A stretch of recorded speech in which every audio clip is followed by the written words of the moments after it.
because I am technically also working on this one with Adam Clarke, who's going to be joining us. Adam Clarke's going to be taking us through some skin generation and so on. So we're really going to be moving on to his screen shortly. So we're just going to do a quick sound test. And if we've got anyone in watching, I'd like you to say hi, because I need you to help me with the sound test. So let's just wait and see if anybody jumps in with us, Adam.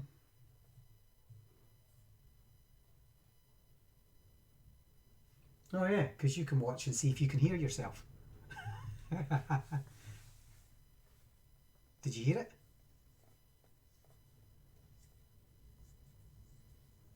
Right, say something else. No, we didn't hear you, did we? Right, okay, so let's just work this out.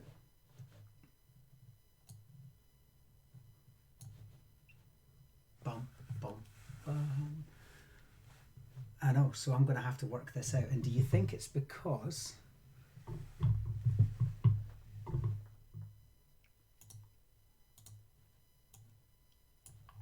we can. But, well, I just kind of... How do I hear? If anybody knows how to make...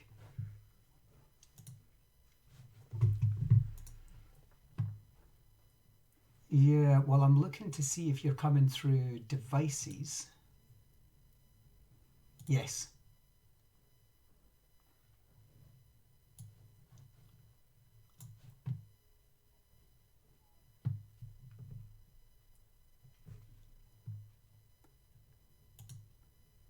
Oh, it says desktop audio 2 is disabled, but if I say that I want it to be that, and then click apply, try again, see if you can hear yourself. All right. Hello, what? Testing, 1 2 1 2, testing. Let's go back to you. Hello, testing 1 2 1 2. Okay, so let's just work this out. It's you in the past. Go back to you. Oh, that's me. I'm on it. Brilliant, we can hear it. Okay, so let's just work this out. It's you in the past.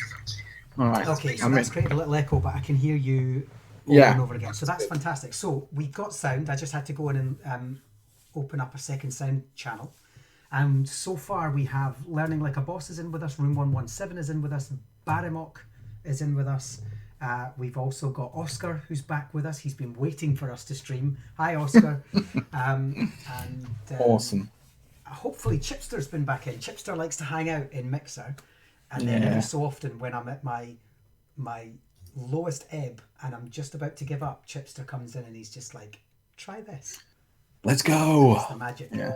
So what I'm going to do is I'm actually just going to pass you over to Adam now. I'm going to share Adam's screen.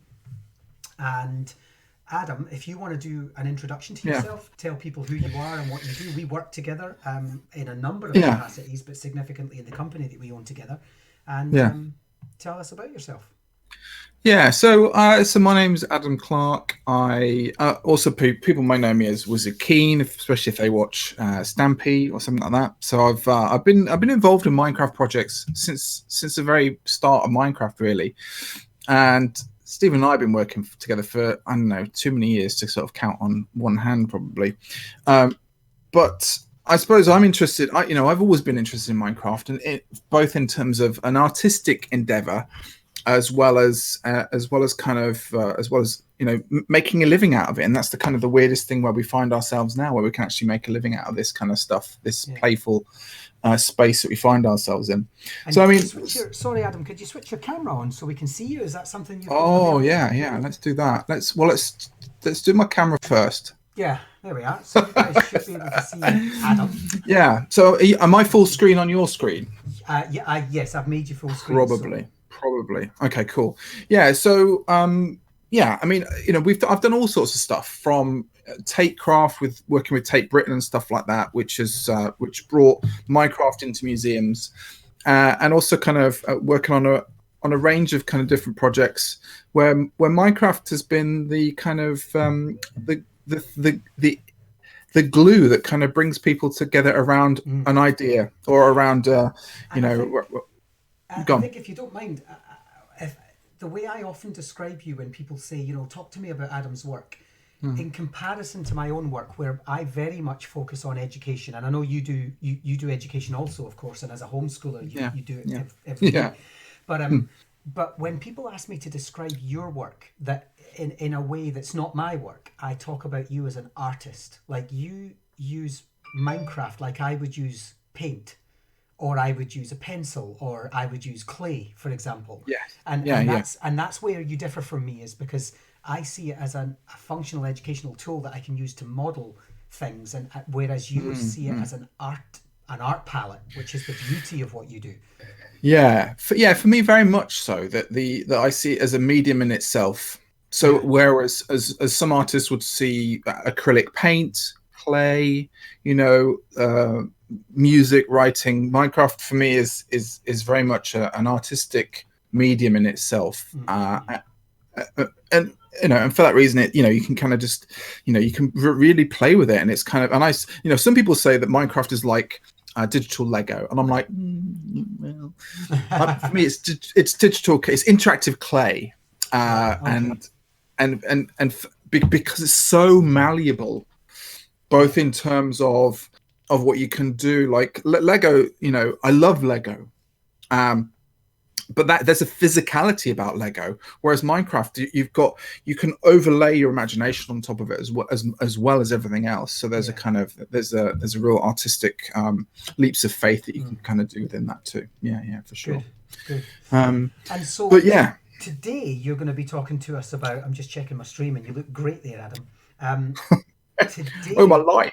I know, right? It's lovely. This is my room. This is my office. This is your studio, where the magic happens.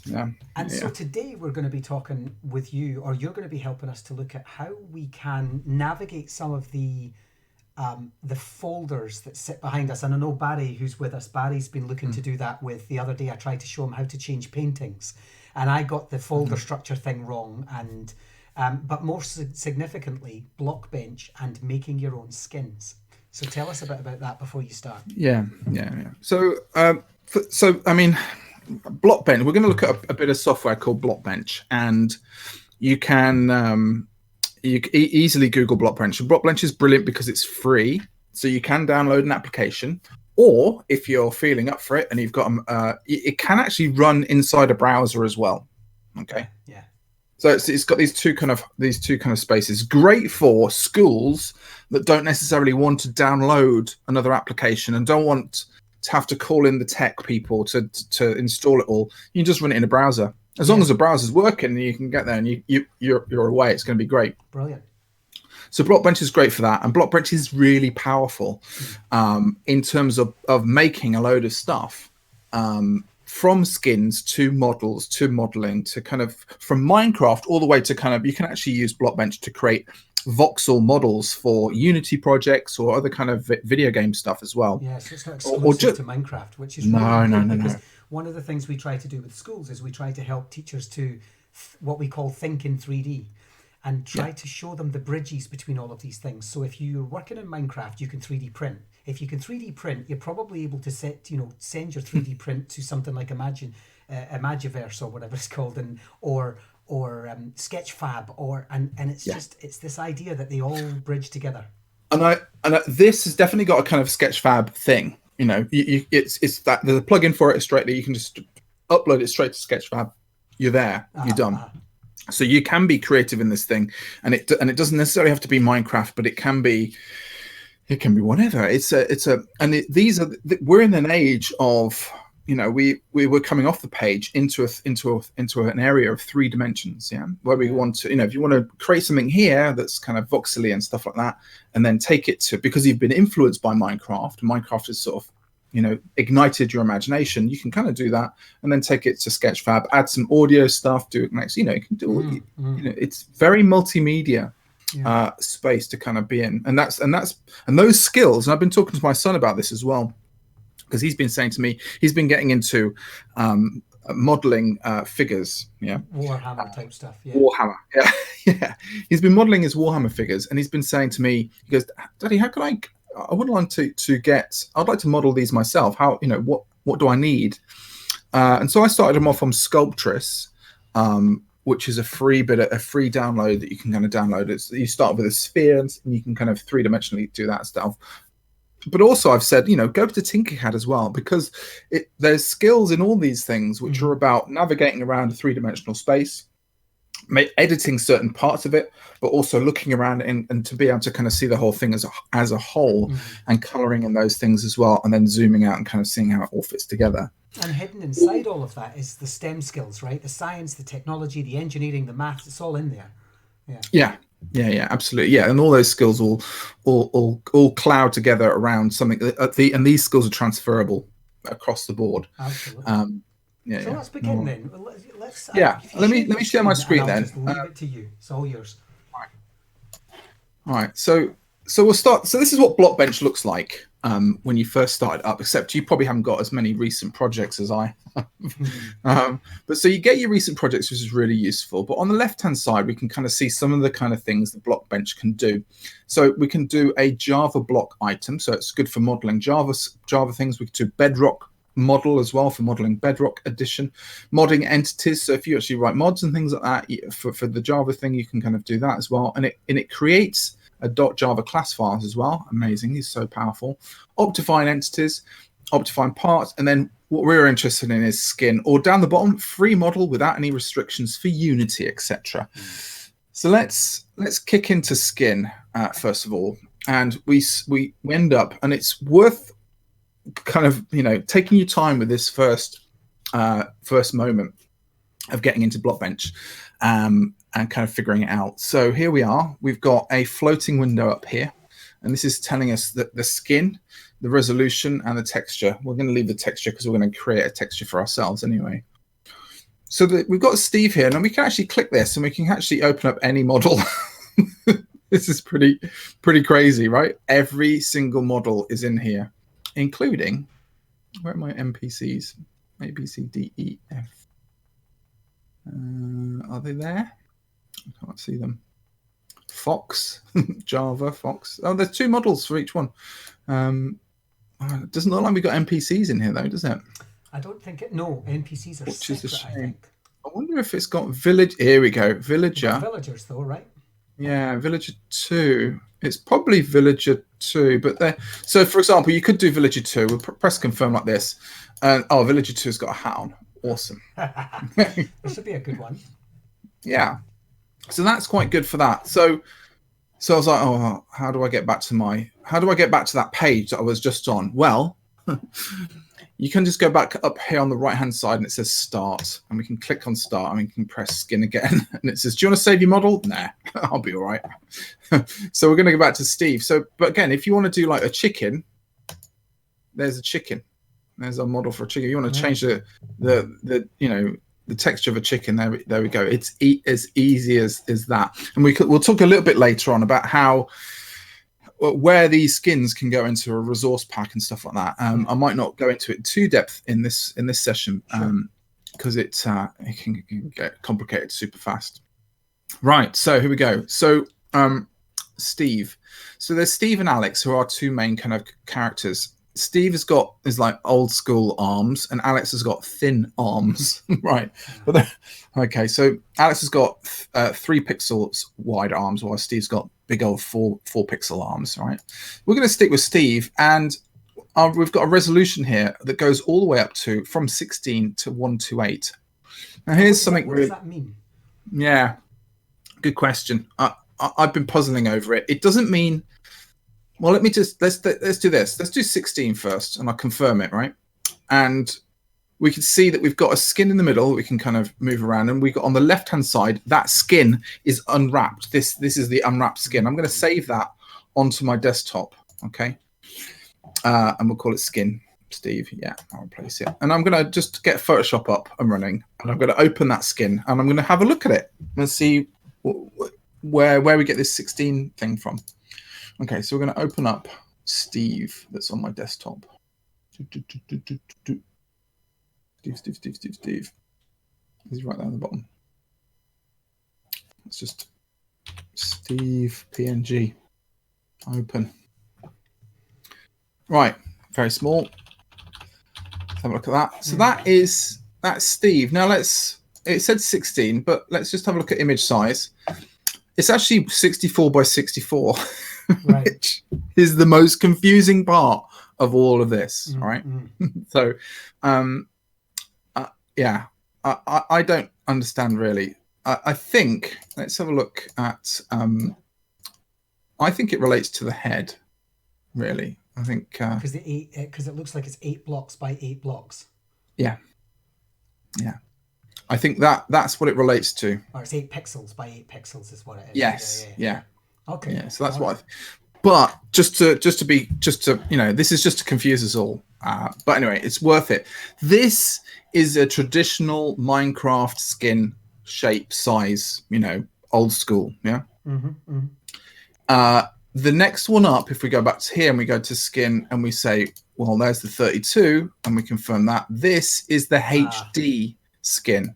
2, 3, 4, 5, 6, 7, 8. Yeah, and that's 16 by 16. So it must be exactly. I think it's the head. I think it relates to that, not kind of thing. These are the two only sizes that will work in Bedrock. If you go bigger, right? If we go to discard that, if we go to 64 and confirm that, I mean, look at this. It's kind of crazy. Look at that. That is not going to work, unfortunately. Which is a shame because you get more detail, which you're going to show. You get so much more detail. So that, so it would be amazing. However, saying that, the second one up is pretty darn good, and you can get some really awesome sort of details on there as well.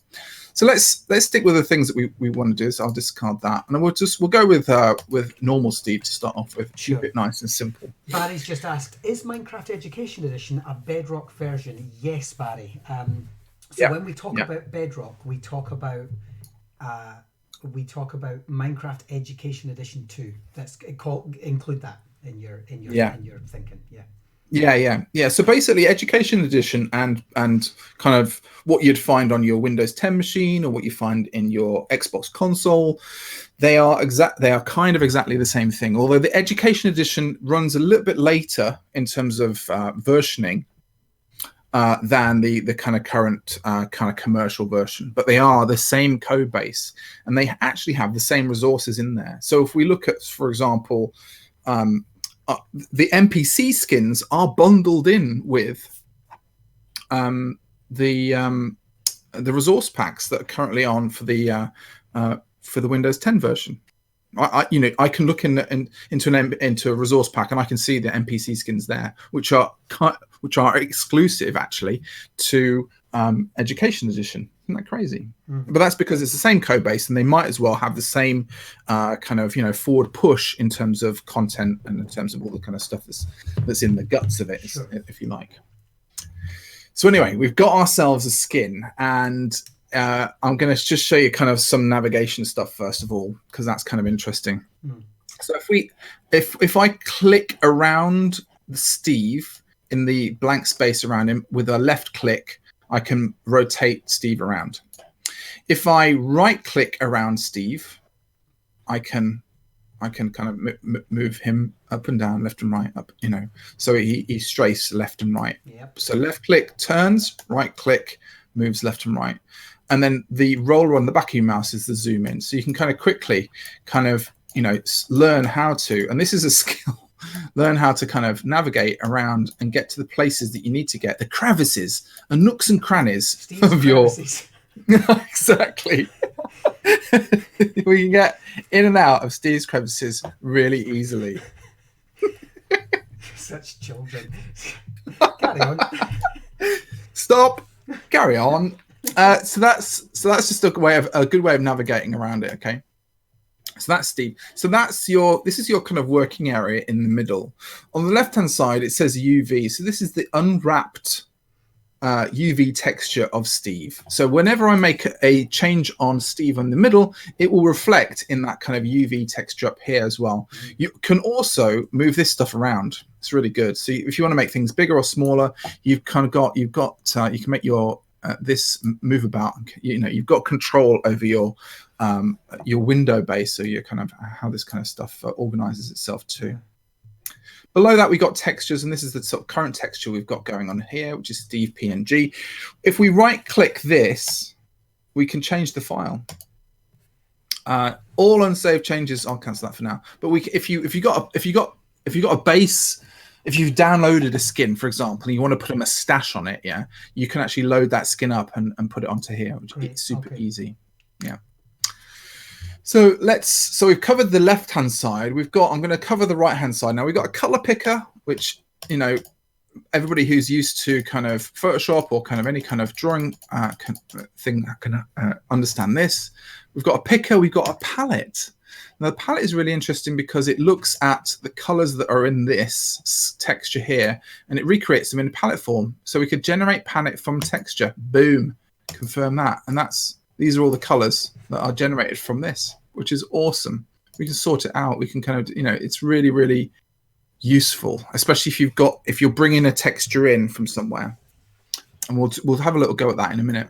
And then we got both if you want to kind of have both at the same time. So that's useful as well, because you might want to start with a really bright fuchsia pink, but then you want to kind of just go down in its, you want to make it darker or you want to make it lighter. So you can kind of just roll across here and kind of pick out those colors and apply them to your model. Let's go back to picker for the time being. Right, below there, we've got our, what is this outliner. And we've got these little folders icons, and then inside the folders we've got a head, a hat layer, a body with a body and a body layer, a right arm, right layer, etc., etc. And also to the right of them we've got a little eye and a little cross. Now this is probably the worst UI possibly that you could ever have together. So you've got the visibility next door to the cancel. Yeah. So some people, you could be working away and you're like, where's his head gone? And it's because you've cancelled the head. Don't worry though, if you just press Control Z, you can undo those two things together and get it all back.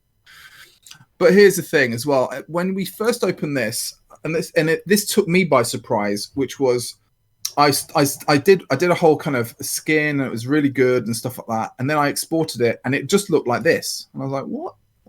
I've done a load of drawing. What's gone wrong?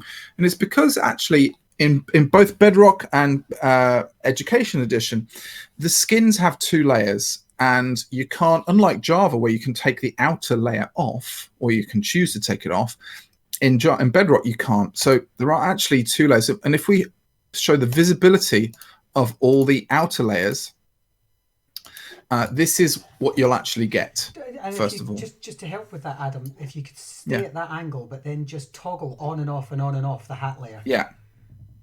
So people can see that, you know, it's got a throbbing head. Yeah. So you're adding that. Yeah. So and that sits on the top and cannot be removed. And it is the same pixels in, you know, it's just a slightly expanded head. Yeah, it's just a slightly, and it sits on top, and that sits on top with all of these things as well. So what does that mean? Well, it means, and I'm going to just quickly get my paint bucket and get a grey color, and I'm going to just put a grey color all over his head, and then I'm going to get my eraser tool here, and I'm just going to just sort of make a kind of a helmet. Nice one. Okay. Do you know what I mean? So we can just, and that's why, and there we go. Look at that. We can kind of start, I'll get rid of the grid as well. There's our little Steve with a little helmet on. And that's why it's done like that. Yeah. So let's just, so that's all this stuff for. Just be careful of deleting a layer, but remember you can undo it, but you know, see how you get on. So that's that bit done. Now let's talk about our tools at the top. And you might have seen me just do one thing, which is a painting grid. So we've actually got a grid that kind of be visible or not visible. It's great when you're painting to have a grid there because you can kind of see exactly where the pixels are. But if you want to see what it would look like without the grid and what it would look like actually when you have it in Minecraft, click that off and you can kind of see what's going on. I tend to just, I keep the grid on constantly. I don't think I've ever taken it off. And actually with the grid on, he looks like an American football player. Yes. And with the grid off, he looks like somebody with a helmet on. Yeah. It's just it's interesting. Now, why might you want to change visibility is interesting. How do we get underneath his chin? So at the moment he's got a funny chin going on there. So again, I'm gonna close the body, close the right arm, close these folders down to sort of shut them down to close them up. And then if I can change the visibility of the folder contents, and we can get rid of all them. And that just means I'm just left with the head. And that means I can get my eraser and I can very quickly kind of erase the bottom down here. I'm going to put my grid back on so I can actually see what I'm doing. So there we go. It's pretty awesome. I've just actually had some feedback. I'm just going to put this out to the stream. I've had some feedback that I'm really quiet since Adam's microphone came on live. So I don't know why, but is that an issue? If you want to go into your thing, you might be able to reduce my volume in the. Well, it's not that I want to reduce yours. It's just that I want to, when I feed into what you're doing, I want people to hear that. Yeah, I'm actually... People with their remote controls up and down. These two. Okay. We'll have a go with that. We'll try and fix that. Yeah. So hang on. I'm just going to do a quick. I'm going to head into OBS very quickly and just see if I can. It might be if you go into Discord and reduce my volume in Discord. So if you right click on my head, if you like, on the right hand side, you can reduce the up and down the user volume. So I might be a bit loud, so you might just be able to reduce my volume that way. Right click on your head. Yeah, on like if you see the screen, I don't know if you can see my screen now, and then you can right click on that and reduce the volume. So for me, you're really loud. I don't appear to be able to do that with you. Oh, that's because I'm still watching your screen. Right, hang on. Where's my Discord? Oh, that's because it's full screen. Right, okay, give me a sec. Right. Yeah, there we are. User volume. So what's my user volume like? So if you go to... yours is fine. Yours is nice and clear. Well, you might want to just push me down a little bit for everybody else, because that's probably what's coming through. I'll push you down to 60%. Let's see how that is. Yeah, let's see. And then they can tell us. Ladies and gentlemen, boys and girls, 60% volume. 80 is a bit better. So actually, it turns out they're saying that I'm always this quiet. So nobody's ever said anything. Thanks for that, folks. There we go. You just turn yourself up. Yeah, I'm going to have to work on that. So we're going to do a sound test. There's probably a sensitivity doodah in the thing. Yeah, there's probably. Let me just do a quick double check on my settings, and I'm going to go into audio. Dun, dun, dun. And I don't want desktop audio. Mic auxiliary audio is going to be my Yeti, and then I would think that my Yeti was the right. I would think that I'm going to apply that and just see if that works. Yeah, turn it up. Turn it up. Yeah. And I think that's. I mean, I've swapped it out, and we can just see if that makes a difference. I've swapped the mic and auxiliary audio out too. We'll see if that works. Mm-hmm. Anyway, see if that makes me sound any better. Sorry, Adam, I don't want to linger on this because your sound is good. So we're just going to go back to what we were looking at. So I'm going to go back. Hugely loud. But maybe as a community we can fix that later, because I thought my sound was fine. Well, it's funny, isn't it? If you're with somebody else, it's managing those levels. Yeah. When you're on your own, you can just turn yourself up. Well, everybody else can turn you up. So it's interesting. All right. Well, we'll just. So we've been through a couple of things. Now, one of the things I'm going to bring your attention back to is on the left-hand side, the UV texture here, the rolled out one. You can see that as I've made changes to the head there, those changes have been updated in this little kind of texture over here, which is really interesting. So that's pretty cool. And I've taken the bottom of the head off, the outside layer, the hat layer of the head. So we've now got a helmet layer, which is awesome. And I'm now going to go through some of the other tools we've got. We've got a paintbrush tool. We've got a paint bucket tool. We've got an eraser. We've got draw shape. We've got copy and paste, and we've got color picker. We've even got, if we go into toolbar and customize, I've got tons of other stuff. Most of that stuff you're not going to need because it's going to be for building and making and stuff like that. So don't worry about that, because I know that some of you will go into this and think, what the devil? But don't panic and don't worry about it. These are all the tools you need for now anyway.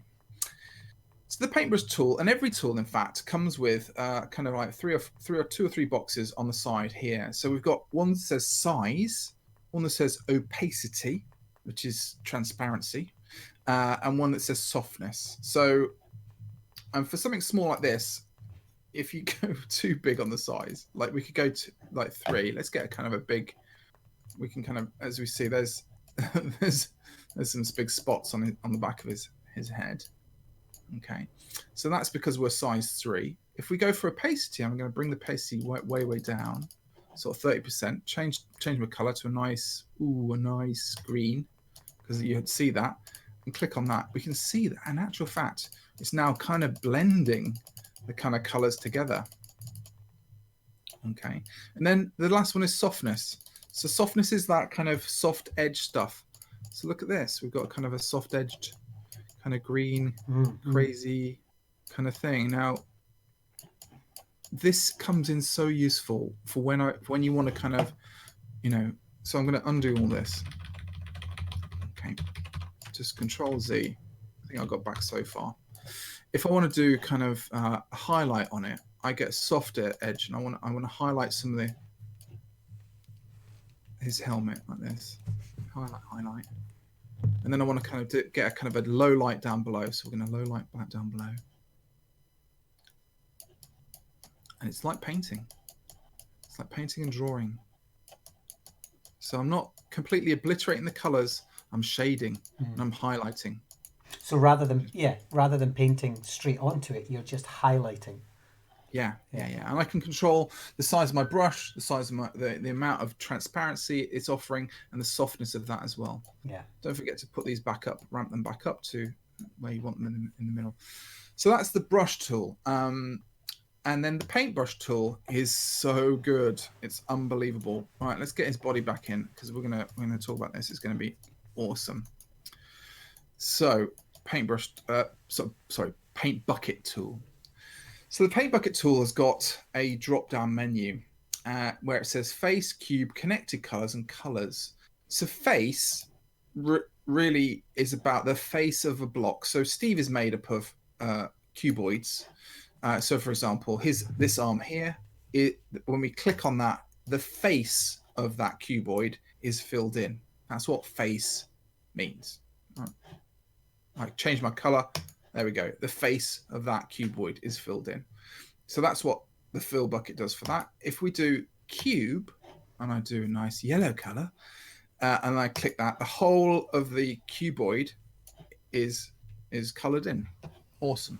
And again, it's got opacity. So I could go, ooh, let's go down, like say 30%, click on that. Oh yeah, it's kind of, you can see, it's 30% yellow all over. Let's do 30% yellow there. There's still a bit of darkness on the bottom and the sides there. If we go down to sort of 10%, it'll probably be even 10%. Boom. There we go. So it just kind of yellows the whole cube. Then now for this, we're going to have to draw something. Let's just said that. Let's get a paintbrush, get a red A, and get not 10% opacity. Let's put a big capital A on his front like this, okay? So back to our paint bucket. So we've done face, we've done cube, then we're going to do connected colors. And I think, I wanted a green, and I wanted a fuchsia A. So I click to connected colors and I click the A and it changes the connected colors, yeah, which is awesome. With this as well, I might think actually the background there, I want to change that to green, and I click there, and it clicks into the connected colors in there as well. So you can kind of quickly, and if we look at that on here, we can kind of see these colors are not connected, those colors are connected. It really is what colors are exactly the same as each other. So it's pretty cool pretty cool tool. The next one is just colors. Whatever color it is, doesn't have to be connected. It could be any color within that cuboid, and it will change that color. So, for example, the middle of that, the interior of that gets done. The interior of that gets done. So, the paint bucket tool is actually very, very powerful for creating skins in lots of different interesting ways. Paint bucket tool. Okay. The next one is our eraser. So our eraser is does exactly what it says on the tin. We've got size, we've got opacity, and we've got softness. So you can kind of draw it like that. I'm going to reduce my opacity, and then it kind of just, it's really gentle. There's slightly see-through. Okay. So that's interesting. We've got to be careful of that kind of stuff, though, because when you export that, some of these things might be completely transparent or not. So there's you have to test these things out and see. And it depends what you're designing, right? So you need things like ghosts, or like that ghost effect or something. Whereas and that would be great for the ethereal kind of opacity, but not for solid colors. Yeah. So I mean, and you can like to get rid of the legs completely, have kind of little drapey kind of fronds and things like that. So you might want to make a kind of a plant-based person, or a kind of slightly transparent, slightly all the way see-through kind of person, and you can do things like that with this. So it's really, really cool if you want to make a kind of a Swamp Thing monster or something like that. Or I've done things like they're kind of they're just sort of like giant eyeballs with kind of bits dribbling down from it. It looks really good. Yeah. Or we've even done, for the Wandering Wizards, I did a good example would be, and let's just open one up. Let's change the file, and then you can see how this works again. So I'm going to, actually, it's for a bigger skin. So I'm going to go back to my skin, and I'm going to just get a slightly larger skin here. And I'm going to change my file. Do you want to proceed? Yeah, continue. Let's just get some skins. Let's do Be Wild, actually, because that's kind of a good example. So this is a skin pack that's come out very recently, and let's put all the exterior ones on so you can kind of see what's going on. Get rid of that as well. You can see that we've got, this is the head layer, and you can see how it's kind of, we've got an underneath layer and an over layer. And the same goes for the legs. So actually I'm going to get rid of the underneath layers, and we'll see what happens. And you can sort of see how transparent it is as well. We need a... And this is from your new bee skin collection, right? Yeah. So bee-bots, these are called. Nice. Yeah. So then we can see the sort of, if you have it as transparent, it looks quite cool. Kind of these things when they're all put together. Okay. Anyway, let's go back to our skin and keep going for learning about the eraser. So we've done the eraser. The next one is the draw thing. Now, when I first did it, I was like, oh, cool, draw shape, size and opacity. And I was like, but I want to draw a circle, and you can only draw squares. For some reason. I was like, well, of course, it's Minecraft. Of course you can only draw squares. But you have got opacity, which you can kind of reduce down. So you can kind of, I think you can get some quite nice effects just by noodling around with this stuff. And it's really quite lovely. So I do recommend using it, but there's no circle and there's no triangle, which was kind of my big disappointment. So there's that, which is awesome. Mm-hmm. Let's get some blues in there as well. I think you can kind of, even without any kind of artistic bone in your body, you can have a lot of fun with this stuff. Yeah. Just sort of noodling away and kind of making kind of a bit of a weird kind of crazy mess on it. I kind of love it. So, my big recommendation for everybody is just to have, be experimental, try things. Don't be so precious about it. just have fun with it. Let's just increase my opacity a bit. Yeah, because you can come up with some really weird things, and it looks quite cool after a while. That looks quite cool. So that's that, and we can kind of see that it's changed things on the UV section over here, which brings me neatly to my copy and paste tool. So, excuse me. What we've got here is a copy and paste tool, and you can't actually use it in this area, but you can use it in this area here. So for example, what I might want to do is I've made a kind of beautiful leg on one side, and this is what I often do, especially with the bee example as well. I did one leg, and then I went into Photoshop and I swapped it over to the other leg.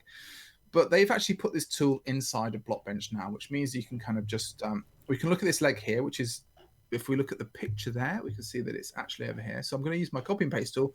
I'm going to click and drag. I didn't click and drag it very well. I'll click and drag there. And now I can move this about. I can move it anywhere I like. Let's put it over here. I can flip it. And I can rotate it if I wanted to, upside down. And I can paste it into position. I pasted it wrong then, so I'm going to undo that. So it's really, really powerful, but you've got to learn where the legs are and where the feet are and stuff like that. You can do that by, say we want to do that. Let's select our right leg. There. Does it does a little bit there, but you can't really see it very well. It selects these areas. So this is what copy and paste does. So, if you want to go completely mad and mental with it, you can kind of just grab a whole piece like this, move it around over here, and click the tick, and it moves it over there. So it's really good for copying and pasting one side of the body over to the other side. I think that's kind of the main use for it for me. Although you can just go kind of crazy with it as well, which is awesome, by the way. So that's one way of doing it as well. So that's what copy and paste does. And then, of course, we've got our color picker, which does exactly what it says on the tin. Wherever you click in here or on your model, it will click the color for you. And then you can go back to your paintbrush tool. And if you wanted to kind of paint directly on the UV thing, or can paint on your model over here as well, which is pretty awesome too. I like the fact that you can, it's got the ability to, to paint literally on here. If we wanted to, make a kind of squiggly mess, or you can actually paint on your model as well. Yeah, which is awesome. I wonder if the eraser does that as well. That's awesome too. Look, it does. By the way, I've just realised that we've, I have once again, because I have this thing that I have to do in order to be able to name my stream. So anybody who comes and visits our stream thinks that we're doing tidal and algae. So we're still doing, and then they're going to be like, weird. This is weird. So apologies to anyone who's joined my stream thinking, hey, I'm looking for tidal and energy. You're not getting tidal and energy. You're getting Adam Clarke and you're getting something strange. I'm just not used to this stuff, and the admin behind it is a pain. So there's been a number of times I've misnamed it. That's cool. Isn't that nice? So there we go. Let's squiggle that. Let's save that. Let's save him to my desktop. Okay.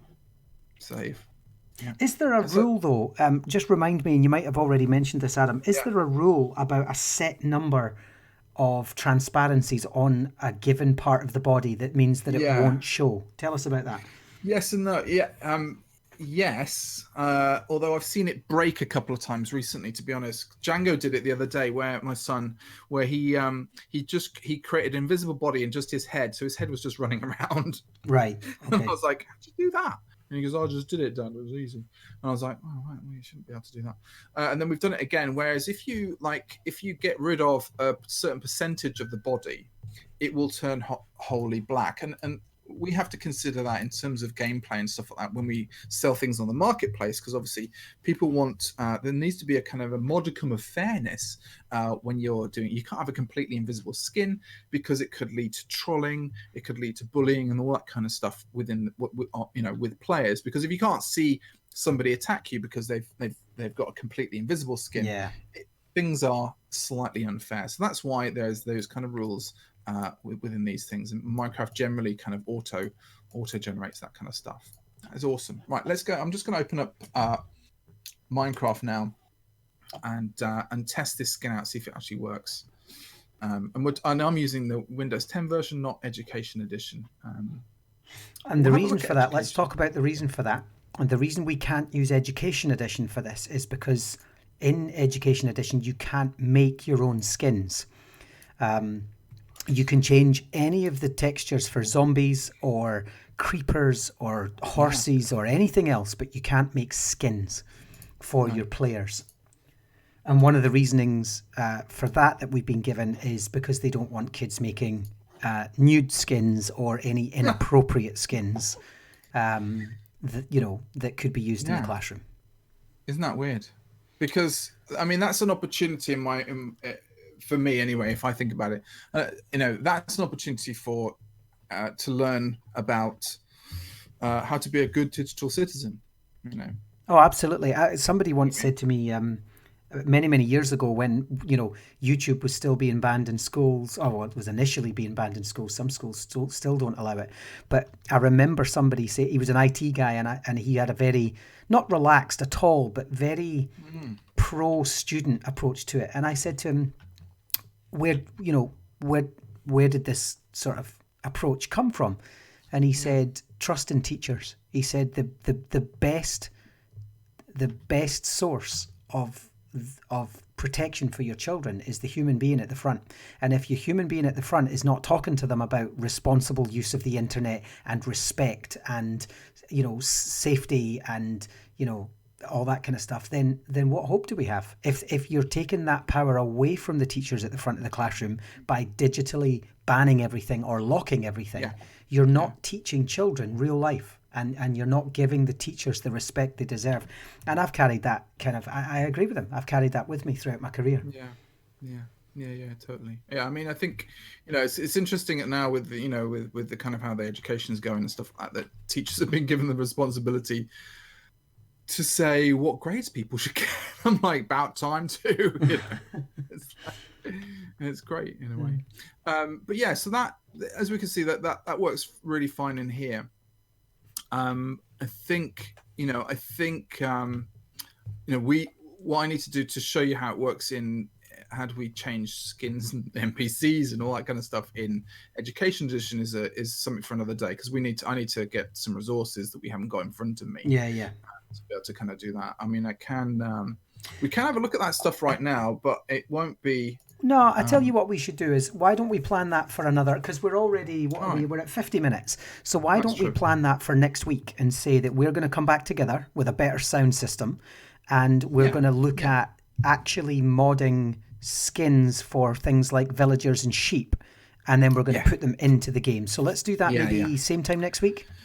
Yeah, same time next week. I think it'd be really good, especially to show you how to do it for Education Edition. And we'll have resource packs that you can probably share on as an example pack that people can. Yeah, well, that'll give me a chance to look at things like our Vikings and our World War I skin packs and stuff like that.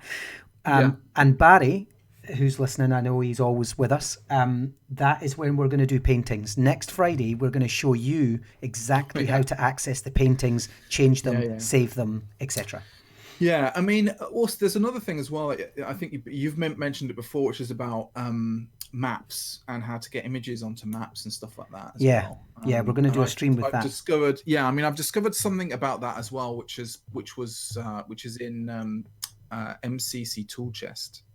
Which has got a new feature, which you might be really interested in. Well. So let's make that another stream if you're up for it. I think so. Yeah, I think that deserves something. All these things deserve something for themselves, like because you can be overburdened with all this information. There's so much to learn, and so much So it's better to kind of just take digestible chunks, have a go at stuff, and then move on, and then that becomes integrated in your learning, and then you can push forward with something and else. then So it's the what's next. Yeah. So then what's next for this definitely is resource packs and turning a chicken into a duck.